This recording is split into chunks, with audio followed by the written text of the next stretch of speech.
Actually really good. Hey everyone, Tim Schofield here, and that was me trying Nougat for the first time because Android 7.0 Nougat is finally here. The official build is here.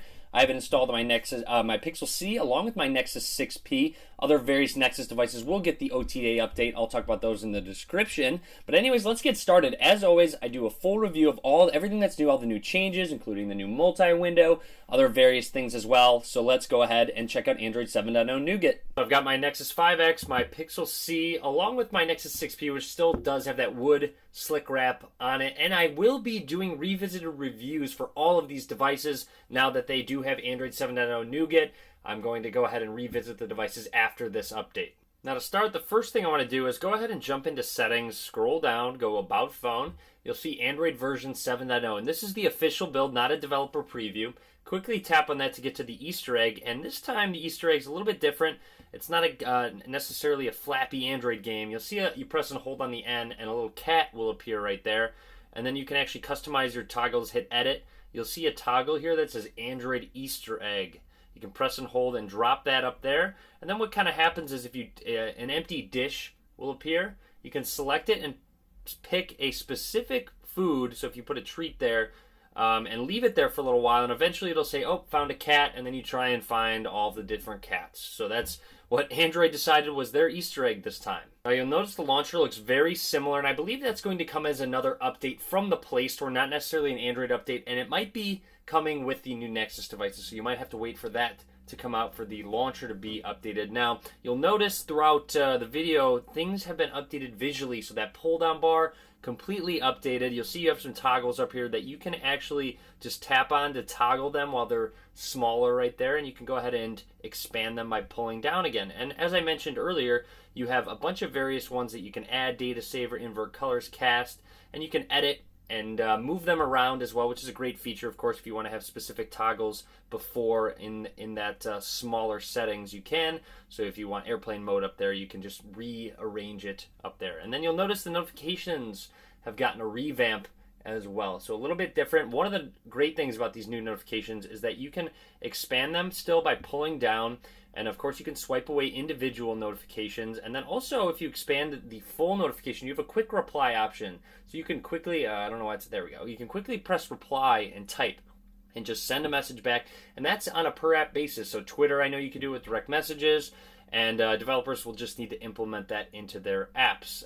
There's a little arrow as well that you can tap on to expand and contract these notifications. And also with Gmail, I'm actually going to grab my Pixel C to show off these Gmail notifications. When you expand it, it's going to expand almost all individual emails, and then you can go ahead and choose which specific ones you would like to expand, and then go ahead and interact with, whether you want to delete or reply them. And of course, like I mentioned earlier, it is completely a different look to them, just overall a little bit different, and it kind of compiles all the notifications in one spot. Now another way to interact with these notifications is you press and hold on them, and you can actually show notifications silently. You can block all notifications or do not silence or block. So that's just a quick way you can get to those.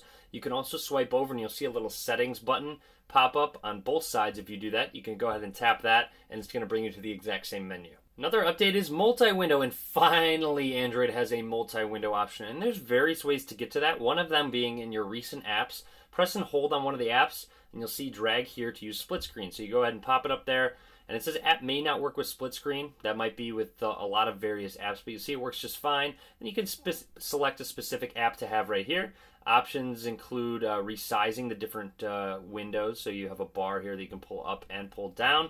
If you go ahead and rotate it horizontally, that's an option as well. Now let's say I interact with one of the apps and I tap on my recent apps. It's going to bring it back to those recent apps.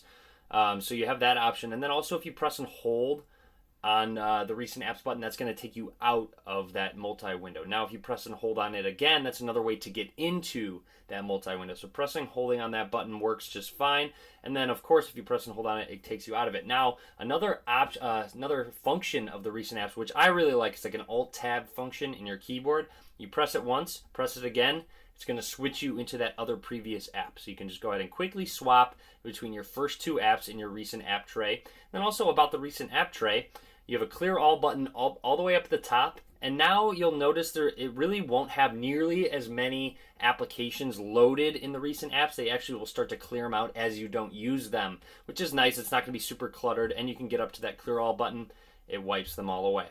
Now here I am watching a YouTube video, as you can see. Now I want to go ahead and show off how you can actually use it as a function for the split screen. So you'll see it says app may not work in split screen, but YouTube works just fine while you're going to go ahead and go to your calculator. Maybe you just go like this, or send a message, a text message, etc. But here's it working on the Pixel C. Just kind of wanted to show that off.